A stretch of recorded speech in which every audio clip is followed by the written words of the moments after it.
ke pasar baru membeli dasi sekalian memborong baju.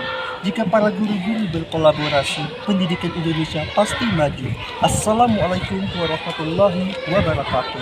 Perkenalkan, saya Zaini, guru SD SMP Negeri 71 Atapmoro dalam instansi pemerintahan Kabupaten Karimun.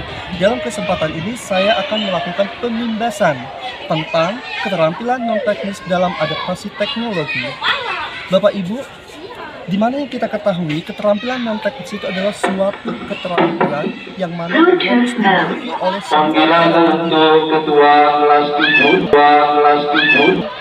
Keterampilan non-teknis itu harus dimiliki oleh semua pendidik yang mana yang bisa mendorong segala aktivitas kegiatan belajar dan mengajar. Bapak Ibu, keterampilan non-teknis bisa membantu memajukan pendidikan di Indonesia.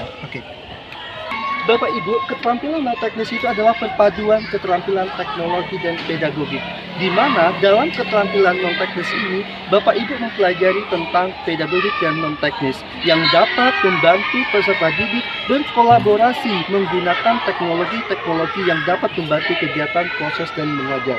Bapak Ibu, setidaknya di sini ada 6 yang harus kita pahami. Yang pertama itu ada resilience. Apa itu resilience? Resilience dalam arti kata itu adalah tangguh dan teknologi. Jeda.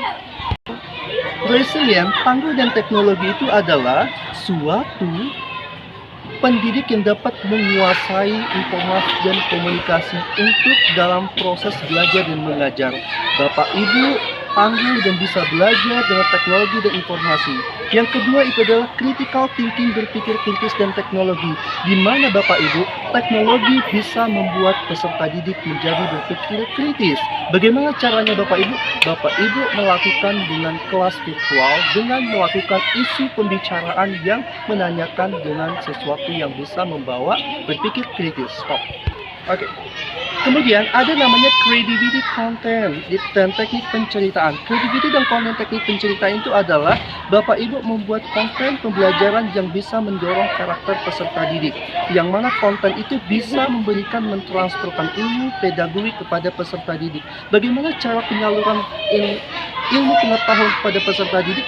Hanya menggunakan fitur-fitur teknologi seperti menggunakan Google Form, kemudian Google Meet, kemudian Google Classroom. Itu adalah fitur-fitur belajar ID yang dapat mendorong kegiatan belajar dan mengajar. Baik, selanjutnya itu ada namanya empower teacher, yaitu penerapan kelas campuran. Penerapan kelas campuran itu adalah di mana kita menggabungkan kelas sinkron dan asinkron. Kelas asinkron itu adalah kelas yang mana semua peserta didik dapat hadir dalam waktu yang sama, sedangkan asinkron itu adalah kelas yang tidak dapat dihadiri secara bersama, tetapi melalui teknologi informasi dan komunikasi lewat menggunakan Zoom Meeting, Google Meet. Kemudian ada namanya collaboration. Apa itu collaboration? Itu adalah perpaduan pembelajaran yang memiliki dampak positif terhadap kegiatan proses belajar dan mengajar. Yang mana Bapak Ibu, kolaborasi itu memiliki dampak positif terhadap pembelajaran kegiatan dalam proses belajar dan mengajar pada era abad 21 ini. Kesimpulan yang dapat saya petikan di sini itu adalah bahwa teknologi maupun kemampuan adaptasi teknologi yang memiliki pengaruh dampak besar terhadap pendidikan di Indonesia ini memiliki dampak positif terhadap dunia pendidikan ini. Melalui program semi belajar semangat guru ini dapat membawa pendidikan Indonesia menjadi lebih baik lagi. Di sini ada namanya kutipan dari gagasan UNESCO. Yang pertama itu adalah hargai profesi dan kolaborasi guru, ada inovasi luar biasa dalam tanggapan para pendidik terhadap krisis COVID-19 dengan sistem yang paling terlibat dengan keluarga dan komunitas.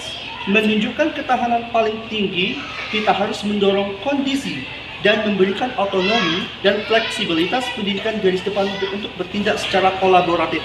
Bapak Ibu, pendidikan maupun itu merupakan salah satu garis depan yang bisa memajukan bangsa dan negara, yang dapat membawakan kemajuan negara pada abad selanjutnya. Salam merdeka belajar dari SD Negeri 71 Atap Sudi.